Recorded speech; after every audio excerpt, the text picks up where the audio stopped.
I'm Dr. Jackie Augustine. I'm the Executive Director for Audubon of Kansas. Audubon of Kansas is an environmental nonprofit that focuses on Kansas issues. We have a threefold mission of advancing environmental advocacy. So environmental advocacy is supporting legislation that advances environmental issues. The second part of our mission is conservation. We have 3 sanctuaries where we show how humans and wildlife can coexist. And finally, we do environmental education, such as holding events like Kansas Lek Treks.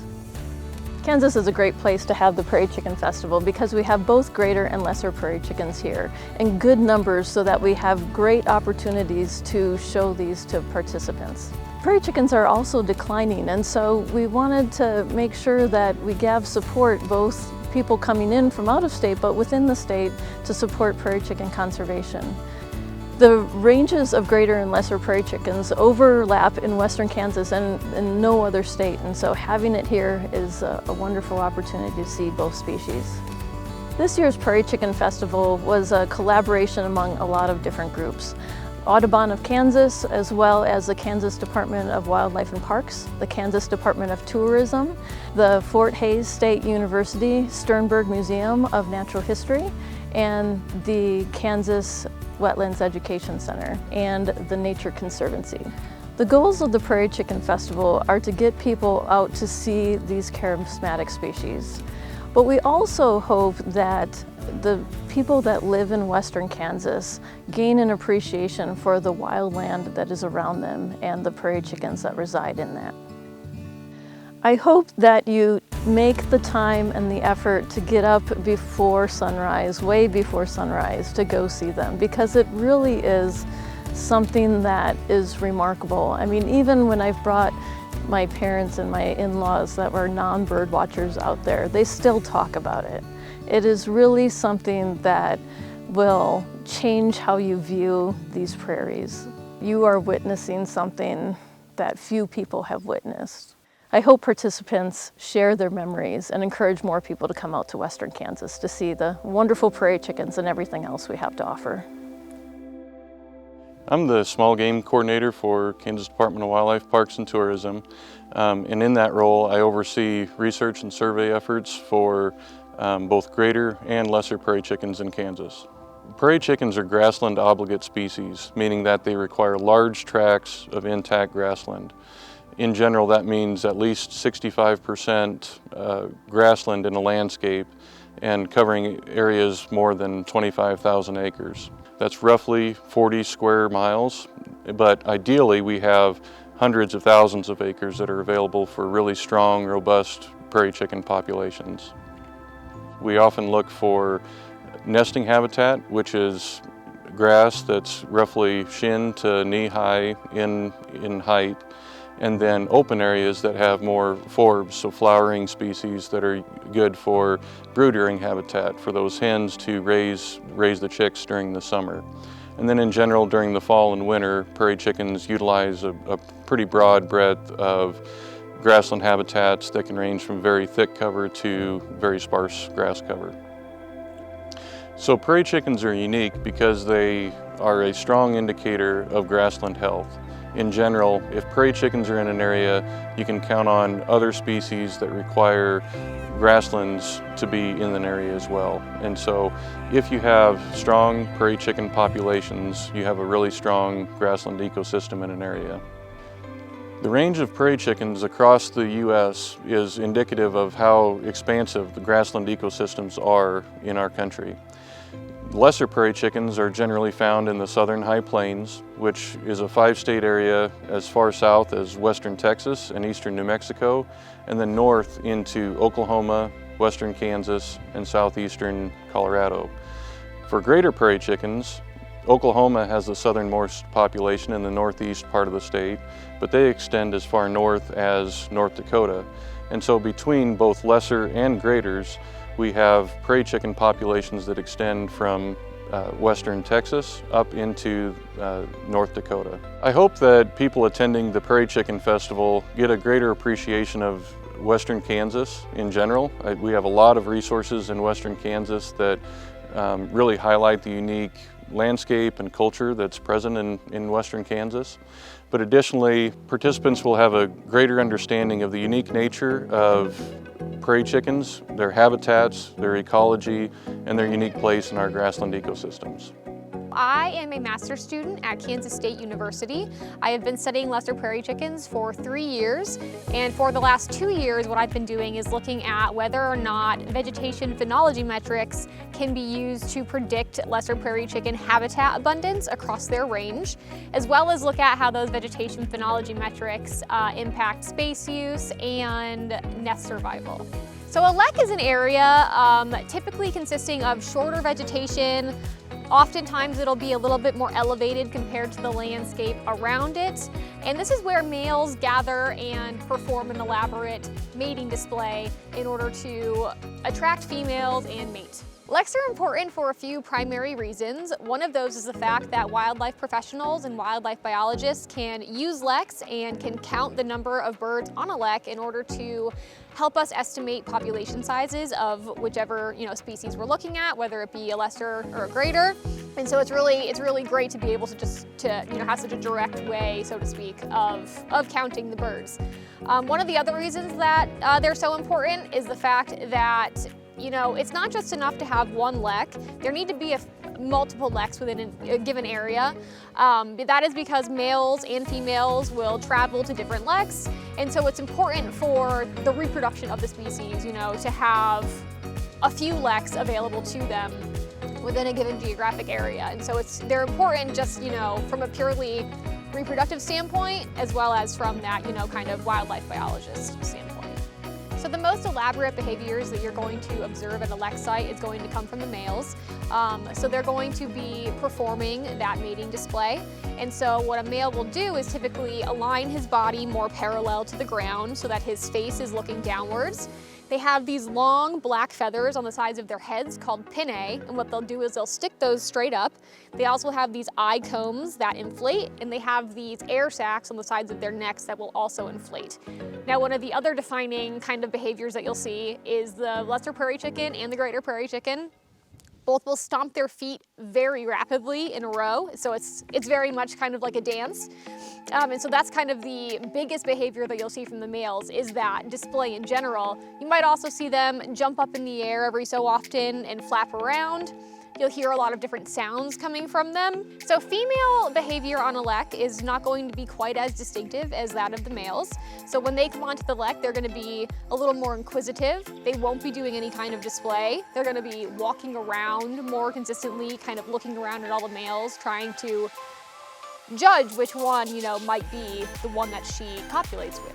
And so it can be pretty easy to tell them apart just based on those behaviors alone, because those males are going to be really putting on a show when the females come onto the lek, whereas those females are just going to be, checking them out and walking around a lot. You can tell the difference between male and female prairie chickens in a few key ways. So I mentioned those air sacs earlier that the males have on the sides of their necks. Female lesser prairie chickens, or female prairie chickens, don't have those air sacs. They also don't really have those eye combs. They do have those black pinnae feathers on either side of their head, but they are not nearly as long as the ones that you'll see on a male. So they're much shorter, noticeably shorter if you're looking at them. There are also some differences in size. So females are a little bit smaller than male prairie chickens. And lastly, this is a bit harder to tell if you're looking at a lek, but there are some differences on the feathers.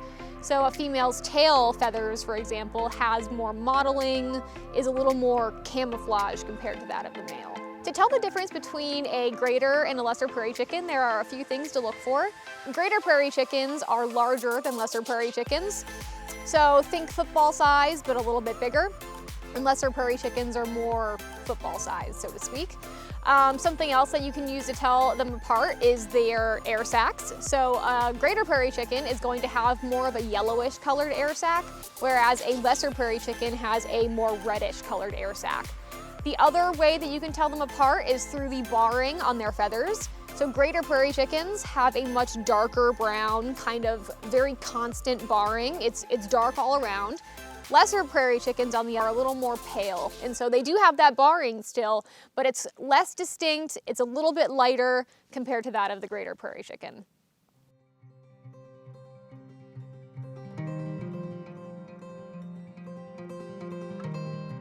I'm Matt Bain. I'm the Western Kansas Conservation Program Manager and work for the Nature Conservancy. So my role with the Nature Conservancy is to look after our conservation projects in Western Kansas and specifically in areas that are important lesser prairie chicken habitat beyond Western Kansas as well. So I work on conservation projects and efforts throughout the lesser prairie chicken range. So the primary threats to lesser prairie chicken are really the same for graders as well. And basically the largest threat is conversion of their native prairie, their native habitat. And so they really need large, intact native prairie landscapes. And then another threat that is ongoing is fragmentation of their habitat. So it's not necessarily converting that habitat to some other use, but things like energy development or other development in those intact areas of prairie. Prairie chickens really avoid vertical structures and places that are highly disturbed by humans. So prairie chickens will actually avoid structures out there on the landscape, whether it's a windmill or a tree. In some cases, in areas that might otherwise be perfectly suitable habitat for things like nesting, one vertical structure can totally remove that habitat value for like a half mile. So they have this real behavioral avoidance of vertical structures. The mechanism of why they avoid those vertical structures really isn't all that well known. It's probably because those places were historically sites for things like raptor perches. And so if they're nesting within close proximity of where raptors perch a lot, then those hens didn't have successful nests. And so they would have eventually came to avoid those kinds of structures.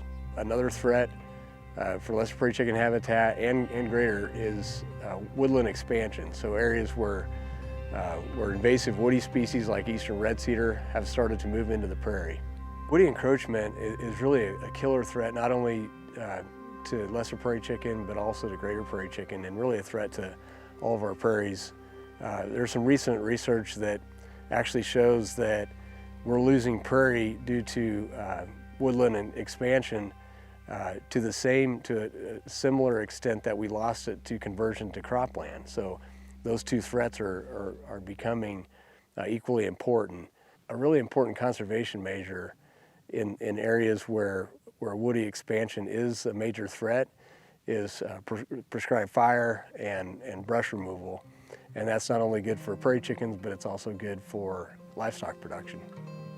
Importantly, in this landscape, we're losing conservation reserve program lands, which have become really important for prairie chickens in drier landscapes where a lot of times the native prairie just doesn't grow enough grass, enough cover to be suitable for nesting. So the Nature Conservancy is working with a set of partners throughout the Southern High Plains to identify the most important areas for native intact grasslands. And even though we've converted 80% of the prairie, that little 20% that's still hanging on, it's really important for the native wildlife. It's also really important for our local ranching communities. And they are our most important conservation partners in these landscapes. So this project basically identifies anchor properties, really important properties like this one that we're standing on now, in these really important landscapes that have a high certainty of long-term conservation, and then starts to work in the surrounding landscape to really spatially focus our limited resources for conservation. So instead of a standard kind of shotgun approach around the landscape and hoping that some of that conservation work lands in exactly the right place, we go to that really important place to start out with and identify barriers to participation in some of those priority conservation programs like farm bill programs, and actually ask those ranchers and landowners, what are the barriers to participation in these projects, and then try to identify ways to address those barriers and really impact that habitat and that conservation work in the most strategic place possible. Name's Stacy Hamey. and I live in Scott City, and we have a ranch 35 miles north in Gove County where we have our chickens. Well, we actually manage it for cattle. We're ranchers and we try to maintain the property for cattle, but the wildlife benefit from it. What we normally do, we cell graze our cattle, which that is where we come in and put cattle on one pasture between 700 and 1,200 acres of grass. And they're on there from 20 days to maybe 25 days. And then we move off that pasture and we do not come back to that pasture so the wildlife can maintain the rest of the year on that pasture. First time I saw a prairie chicken. That was interesting because I honestly didn't know what the heck it was. I mean, a bird flying really good and really fast across. And I asked the buddy, he said, oh, that's a prairie chicken. And I was trying to think, maybe 16, 17. We're up here, we're on another ranch of ours that we actually ran at that time. And he said, well, that's a prairie chicken. You ought to come listen to him. I said, oh yeah, I'll come up. And I never did. My first chicken experience, actually knowing what the heck I'm looking at, was with our biologist. And that was when we discovered we had lessers and graders on the ranch. And that was really the first time I really looked at the birds and actually watched them dance and watched them. But he was going, this shouldn't be. Why do you have lessers and graders together on the same lack? And I said, I don't know. Hell, I didn't even know we had birds, hardly. I didn't know what they sound like, but they're wild animals. I mean, it's wild. And if you see them up close and personal, that's what makes me very intrigued about it. We've had people from Australia to Russia to, Great Britain, a lot of people from Great Britain. And, when we have 39 states in one year come out and see the birds, it's pretty exciting. I mean, really, you want to come check out our birds, that's fine. It's something to look at. You know what's really interesting about conservation? I mean, you do meet people from all over. I have a passion with hunting, and that brings different variety of people. And then now we got the birders in here. It's really interesting to meet everybody at that point. It's fun. It's really fun. You can help us spread Kansas Lectrites by telling all your friends, sharing things on social media, and using the hashtag KansasLectreks. So KansasLekTreks.